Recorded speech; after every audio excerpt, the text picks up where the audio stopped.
Hello, welcome to Monday's Look East. In the programme tonight, devolution doubts as Jeremy Corbyn says he doesn't want a new mayor for Cambridgeshire, and one of the highest profile Tory candidates fails to make the shortlist. I've heard it said, pale, male and stale, that's really what it could be. And that's so disappointing.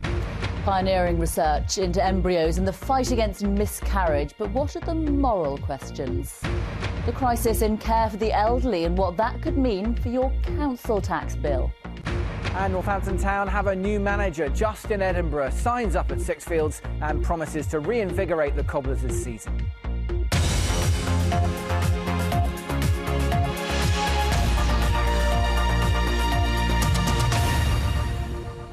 Hello, first tonight, one of the region's most high-profile MPs has failed in her attempt to run for the new role of Cambridgeshire Mayor.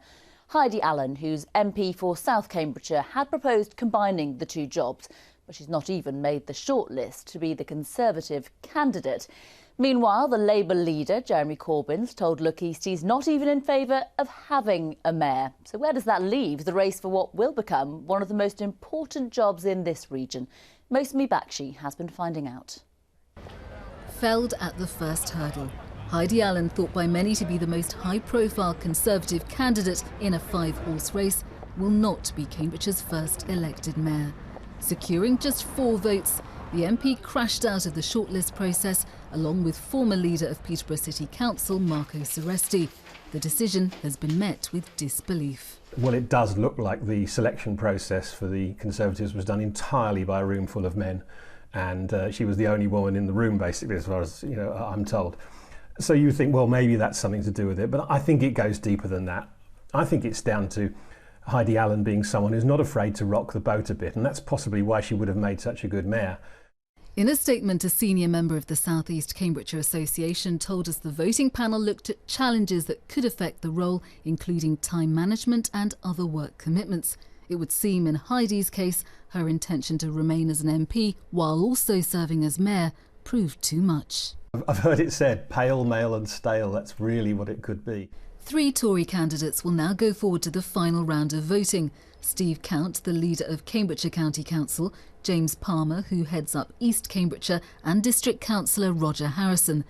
The Green Party will announce its candidate this Thursday, while both UKIP and the Lib Dems have already made their selections.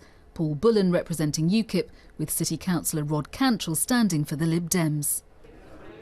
Labour has yet to select a candidate, its leader decidedly lukewarm at the prospect. I'm not totally wedded to the idea of mayors that are underfunded and given huge responsibility to deliver central government services. What we need is proper funding of local government.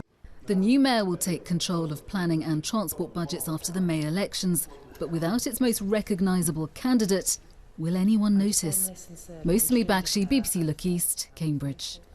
Well, Mosmi is with me now, so how much of a surprise was this? Well, let's put it this way. Before Saturday's vote, she was the clear favourite to become the Conservative candidate. A shoo-in even, she sought approval from Theresa May, found an ally in the Communities Secretary Sajid Javid, which goes some way into seeing off those detractors who accuse her of not being a true Tory, someone who's prone to rebellious outbursts from the backbenches.